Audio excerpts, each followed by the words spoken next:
For some reason or other, the house was crowded that night, and the fat Jew manager who met them at the door was beaming from ear to ear with an oily, tremulous smile. He escorted them to their box with a sort of pompous humility, waving his fat, jeweled hands and talking at the top of his voice. Dorian Gray loathed him more than ever. He felt as if he had come to look for Miranda and had been met by Caliban. Lord Henry, upon the other hand, rather liked him. At least he declared he did, and insisted on shaking him by the hand and assuring him that he was proud to meet a man who had discovered a real genius and gone bankrupt over a poet. Hallward amused himself with watching the faces in the pit. The heat was terribly oppressive, and the huge sunlight flamed like a monstrous dahlia with petals of yellow fire. The youths in the gallery had taken off their coats and waistcoats and hung them over the side. They talked to each other across the theater and shared their oranges with the tawdry girls who sat beside them. Some women were laughing in the pit. Their voices were horribly shrill and discordant. The sound of the popping of corks came from the bar. "What a place to find one's divinity in," said Lord Henry. "Yes," answered Dorian Gray. "It was here I found her, and she is divine beyond all living things. When she acts, you will forget everything." These common rough people, with their coarse faces and brutal gestures, become quite different when she is on the stage. They sit silently and watch her. They weep and laugh as she wills them to do. She makes them as responsive as a violin. She spiritualizes them, and one feels that they are of the same flesh and blood as oneself. The same flesh and blood as oneself. "Oh, I hope not," exclaimed Lord Henry, who was scanning the occupants of the gallery through his opera glass. "Don't pay any attention to him, Dorian," said the painter. "I understand what you mean, and I believe in this girl. Any one you love must be marvelous, and any girl who has the effect you describe must be fine and noble. To spiritualize one's age, that is something worth doing. If this girl can give a soul to those who have lived without one, if she can create the sense of beauty in people whose lives have been sordid and ugly, if she can strip them of their selfishness and lend them tears for sorrows that are not their own, she is worthy of all your adoration, worthy of the adoration of the world. This marriage is quite right. I did not think so at first, but I admit it now. But I admit it now. The margs of Baraido, gods made Sybil Venn for you. Without her you would have been incomplete." "Thanks, Basil," answered Dorian Gray, pressing his hand. "I knew that you would understand me. Harry is so cynical, he terrifies me. But here is the orchestra. It is quite dreadful, but it only lasts for about 5 minutes. Then the curtain rises, and you will see the girl to whom I am going to give all my life, to whom I have given everything that is good in me." A quarter of an hour afterwards, amidst an extraordinary turmoil of applause, Sybil Venn stepped onto the stage. Yes, she was certainly lovely to look at, one of the loveliest creatures, Lord Henry thought, that he had ever seen. There was something of the fawn in her shy grace and startled eyes, a faint blush, like the shadow of a rose in a mirror, of silver, came to her cheeks as she glanced at the crowded, enthusiastic house. She stepped back a few paces, and her lips seemed to tremble.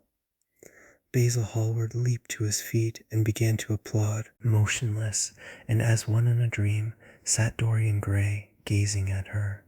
Lord Henry peered through his glasses, murmuring, "Charming, charming." The scene was the hall of Capulet's house, and Romeo in his pilgrim's dress had entered with Mercutio and his other friends.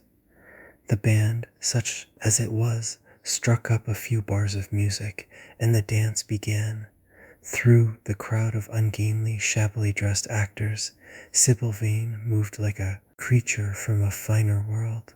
Her body swayed while she danced, as a plant sways in the water. The curves of her throat were the curves of a white lily. Her hands seemed to be made of cool ivory, yet she was curiously listless. She showed no sign of joy when her eyes rested on Romeo. The few words she had to speak, "Good pilgrim, you do wrong your hand too much," which mannerly devotion shows in this. For saints have hands that pilgrims' hands do touch, and palm to palm is holy palmer's kiss. With the brief dialogue that follows, were spoken in a thoroughly artificial manner. The voice was exquisite, but from the point of view of tone it was absolutely false. It was wrong in color. It took away all the life from the verse. It made the passion unreal. Dorian Gray grew pale as he watched her. He was puzzled and anxious. Neither of his friends dared to say anything to him. She seemed to them to be absolutely incompetent. They were horribly disappointed. Yet they felt that the true test of any Juliet is the balcony scene of the second act. They waited for that. If she failed there, there was nothing in her. She looked charming as she came out in the moonlight. That could not be denied, but the staginess of her acting was unbearable and grew worse as she went on. Her gestures became absurdly artificial. She overemphasized everything that she had to say. The beautiful passage, "Thou knowest the mask of night is on my face, else would a maiden blush bepaint my cheek, for that which thou hast heard me speak tonight," was declaimed with the painful precision of a schoolgirl who has been taught to recite by some second-rate professor of elocution. When she leaned over the balcony and came to those wonderful lines, "Although I joy in thee, I have no joy of this contract tonight.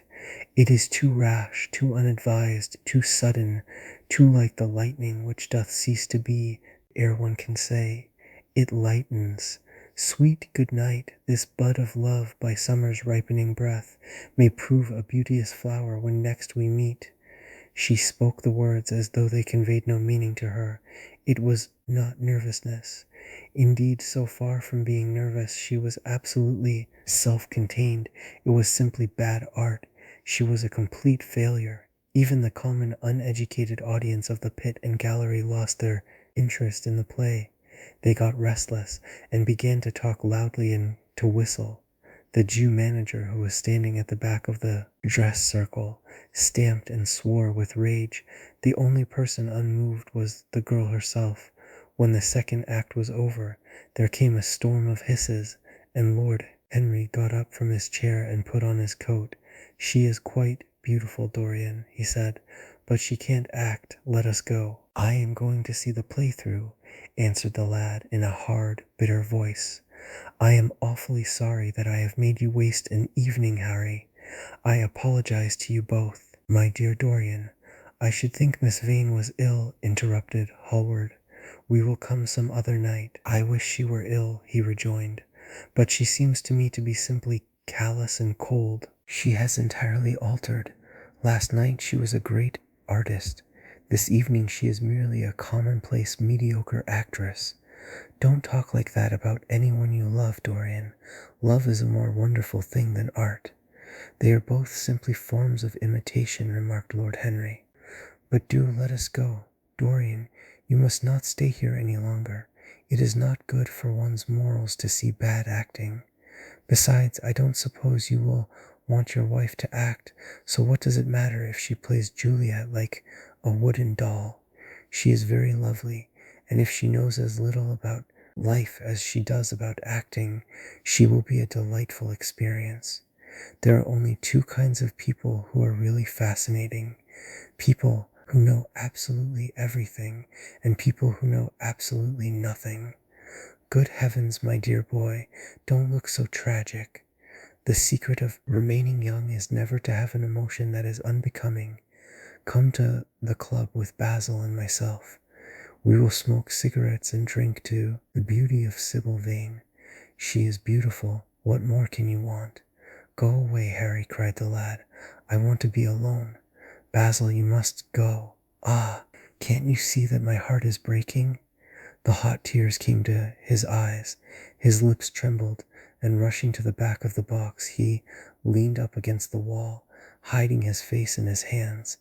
"Let us go, Basil," said Lord Henry with a strange tenderness in his voice, and the two young men passed out together. A few moments afterwards the footlights flared up and the curtain rose. On the third act, Dorian Gray went back to his seat. He looked pale and proud and indifferent. The play dragged on and seemed interminable. Half of the audience went out, tramping in heavy boots and laughing.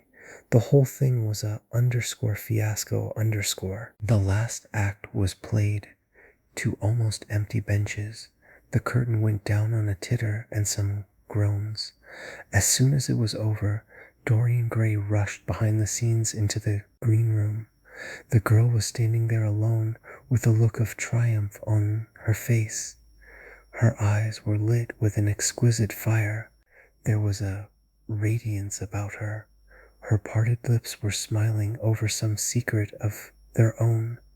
When he entered, she looked at him and an expression of infinite joy came over her. "How badly I acted tonight, Dorian," she cried.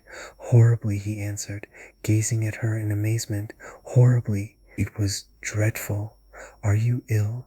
You have no idea what it was. You have no idea what I suffered." The girl smiled. "Dorian," she answered, lingering over his name with long-drawn music in her voice, as though it were sweeter than honey to the red petals of her mouth. "Dorian, you should have understood, but you understand now, don't you?" "Understand what?" he asked angrily. "Why I was so bad tonight, why I shall always be bad, why I shall never act well again." He shrugged his shoulders. "You are ill, I suppose. When you are ill, you shouldn't act. You make yourself ridiculous. My friends were bored. I was bored." She seemed not to listen to him. She was transfigured with joy. An ecstasy of happiness dominated her. "Dorian, Dorian," she cried, "before I knew you, acting was the one reality of my life. It was only in the theater that I lived. I thought that it was all true. I was Rosalind one night and Portia the other. The joy of Beatrice was my joy, and the sorrows of Cordelia were mine. Also, I believed in everything. The common people who acted with me seemed to me to be godlike. The painted scenes were my world. I knew nothing but shadows, and I thought them real. You came, oh my beautiful love, and you freed my soul from prison. You taught me what reality really is. Tonight, for the first time in my life, I saw through the hollowness, the sham, the silliness of the empty pageant in which I had always played. Tonight, for the first time, I became conscious that the Romeo was hideous and old and painted, that the moonlight in the orchard was false, that the scenery was vulgar, and that the words I had to speak were unreal, were not my words, were not what I wanted to say. You had brought me something higher, something of which all art is, but a reflection. You had made me understand what love really is.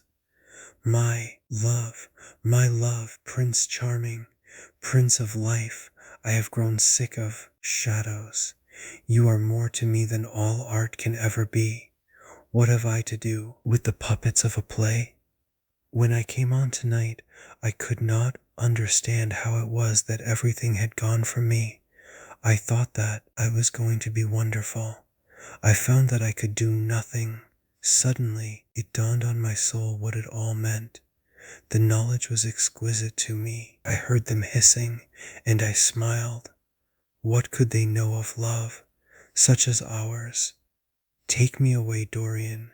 Take me away with you, where we can be quite alone. I hate the stage. I might mimic a passion that I do not feel, but I cannot mimic one that burns me like fire. Oh, Dorian, Dorian, you understand now what it signifies. Even if I could do it, it would be profanation for me to play at being in love. You have made me See that? He flung himself down on the sofa and turned away his face. You have killed my love, he muttered. She looked at him in wonder and laughed. He made no answer. She came across to him and with her little fingers stroked his hair. She knelt down and pressed his hands to her lips. He drew them away, and a shudder ran through him. Then he leaped up and went to the door. Yes, he cried, you have killed my love. You used to stir my imagination. Now you don't even stir my curiosity. You simply produced no effect. I loved you because you were marvelous, because you had genius and intellect, because you realized the dreams of great poets and gave shape and substance to the shadows of art. You have thrown it all away. You are shallow and stupid. My God, how mad I was to love you. What a fool I have been. You are nothing to me now. I will never see you again.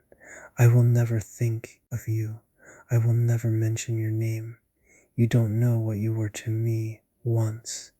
Why once? Oh, I can't bear to think of it. I wish I had never laid eyes upon you. You have spoiled the romance of my life. How little you can know of love if you say it mars your art. Without your art, you are nothing. I would have made you famous, splendid, magnificent. The world would have worshipped you, and you would have borne my name. What are you now? A third-rate actress with a pretty face. The girl grew white and trembled. She clenched her hands together, and her voice seemed to catch in her throat. You are not serious, Dorian, she murmured. You are acting. Acting! I leave that to you. You do it so well, he answered bitterly. She rose from her knees, and with a piteous expression of pain in her face, came across the room to him. She put her hand upon his arm and looked into his eyes. He thrust her back. Don't touch me, he cried. A low moan broke from her, and she flung herself at his feet and lay there like a trampled flower. Dorian, Dorian, don't leave me, she whispered. I am so sorry I didn't act well. I was thinking of you all the time. But I will try, indeed I will try. It came so suddenly across me, my love for you. I think I should never have known it if you had not kissed me, if we had not kissed each other.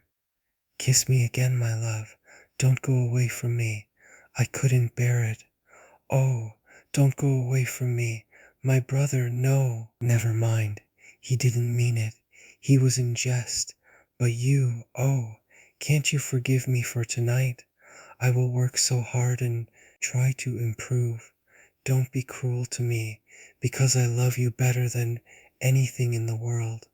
After all, it is only once that I have not pleased you. But you are quite right, Dorian. I should have shown myself more of an artist. It was foolish of me, and yet I couldn't help it. Oh, don't leave me, don't leave me. A fit of passionate sobbing choked her. She crouched on the floor like a wounded thing, and Dorian Gray, with his beautiful eyes, looked down at her, and his chiseled lips curled in exquisite disdain. There is always something ridiculous about the emotions of people whom one has ceased to love. Sybil Vane seemed to him to be absurdly melodramatic. Her tears and sobs annoyed him. I am going, he said at last in his calm, clear voice. I don't wish to be unkind, but I can't see you again. You have disappointed me. She wept silently and made no answer, but crept nearer, her little hands stretched blindly out, and appeared to be seeking for him. He turned on his heel and left the room. In a few moments he was out of the theater. Where he went to he hardly knew. He remembered wandering through dimly lit streets, past gaunt, black-shadowed archways and evil-looking houses. Women with hoarse voices and harsh laughter had called after him. Drunkards had reeled by, cursing and chattering to themselves like monstrous apes. He had seen grotesque children huddled upon doorsteps and heard shrieks and oaths from gloomy courts. As the dawn was just breaking, he found himself close to Covent Garden, The darkness lifted, and flushed with faint fires, the sky hollowed itself into a perfect pearl. Huge carts, filled with nodding lilies, rumbled slowly down the polished, empty street. The air was heavy with the perfume of the flowers, and their beauty seemed to bring him an anodyne for his pain. He followed into the market and watched the men unloading their wagons. A white-smocked carter offered him some cherries. He thanked him, wondered why he refused to accept any money for them, and began to eat them listlessly. They had been plucked at midnight, and the coldness of the moon had entered into them. A long line of boys carrying crates of striped tulips and of yellow and red roses defiled in front of him, threading their way through the huge jade-green piles of vegetables. Under the portico, with its gray, sun-bleached pillars, loitered a troop of draggled, bare-headed girls, waiting for the auction to be over. Others crowded round the swinging doors of the coffee house in the piazza. The heavy cart horses slipped and stamped upon the rough stones, shaking their bells and trappings. Some of the drivers were lying asleep on a pile of sacks. Iris-necked and pink-footed, the pigeons ran about picking up seeds. After a little while, he hailed a hansom and drove home. For a few moments he loitered upon the doorstep, looking round at the silent square, with its blank, close-shuttered windows and its staring blinds. The sky was pure opal now, and the roofs of the houses glistened like silver against it. From some chimney opposite, a thin wreath of smoke was rising. It curled, a violet riband, through the nacre-colored air. In the huge gilt Venetian lantern, spoil of some Doge's barge, that hung from the ceiling of the great oak-paneled hall of entrance, lights were still burning from 3 flickering jets, thin blue petals of flame they seemed, rimmed with white fire. He turned them out, and, having thrown his hat and cape on the table, passed through the library towards the door of his bedroom, a large octagonal chamber on the ground floor that, in his newborn feeling for luxury, he had just had decorated for himself and hung with some curious Renaissance tapestries that had been discovered stored in a disused attic at Selby Royal. As he was turning the handle of the door, his eye fell upon the portrait Basil Hallward had painted of him. He started back as if in surprise. Then he went on into his own room, looking somewhat puzzled. After he had taken the buttonhole out of his coat, he seemed to hesitate. Finally, he came back, went over to the picture, and examined it. In the dim arrested light that struggled through the cream-colored silk blinds, the face appeared to him to be a little changed. The expression looked different. One would have said that there was a touch of cruelty in the mouth. It was certainly strange. He turned round and, walking to the window, drew up the blind. The bright dawn flooded the room and swept the fantastic shadows into dusky corners where they lay shuddering. But the strange expression that he had noticed in the face of the portrait seemed to linger there, to be more intensified even. The quivering, ardent sunlight showed him the lines of cruelty round the mouth as clearly as if he had been looking into a mirror after he had done some dreadful thing. He winced, and, taking up from the table an oval glass framed in ivory, Cupid's, one of Lord Henry's many presents to him, glanced hurriedly into its polished depths. No line like that warped his red lips. What did it mean? He rubbed his eyes and came close to the picture and examined it again. There were no signs of any change when he looked into the actual painting, and yet there was no doubt that the whole expression had altered. It was not a mere fancy of his own. The thing was horribly apparent. He threw himself into a chair and began to think. Suddenly there flashed across his mind what he had said in Basil Hallward's studio the day the picture had been finished. Yes, he remembered it perfectly. He had uttered a mad wish that he himself might remain young, and the portrait grow old, that his own beauty might be untarnished, and the face on the canvas bear the burden of his passions and his sins, that the painted image might be seared with the lines of suffering and thought, and that he might keep all the delicate bloom and loveliness of his then just conscious boyhood. Surely his wish had not been fulfilled. Such things were impossible. It seemed monstrous even to think of them, and yet there was the picture before him, with the touch of cruelty in the mouth. Cruelty. Had he been cruel? It was the girl's fault, not his. He had dreamed of her as a great artist, had given his love to her because he had thought her great. Then she had disappointed him. She had been shallow and unworthy, and yet a feeling of infinite regret came over him as he thought of her lying at his feet, sobbing like a little child. He remembered with what callousness he had watched her. Why had he been made like that? Why had such a soul been given to him? But he had suffered also. During the 3 terrible hours that the play had lasted, he had lived centuries of pain, aeon upon aeon of torture. His life was well worth hers. She had marred him for a moment, if he had wounded her for an age. Besides, women were better suited to bear sorrow than men. They lived on their emotions. They only thought of their emotions. When they took lovers, it was merely to have someone with whom they could have scenes. Lord Henry had told him that, and Lord Henry knew what women were. Why should he trouble about Sybil Vane? She was nothing to him now. But the picture? What was he to say of that? It held the secret of his life, and told his story. It had taught him to love his own beauty. Would it teach him to loathe his own soul? Would he ever look at it again? No, it was merely an illusion wrought on the troubled senses. The horrible night that he had passed had left phantoms behind it.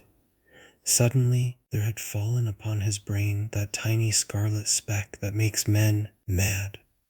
The picture had not changed. It was folly to think so.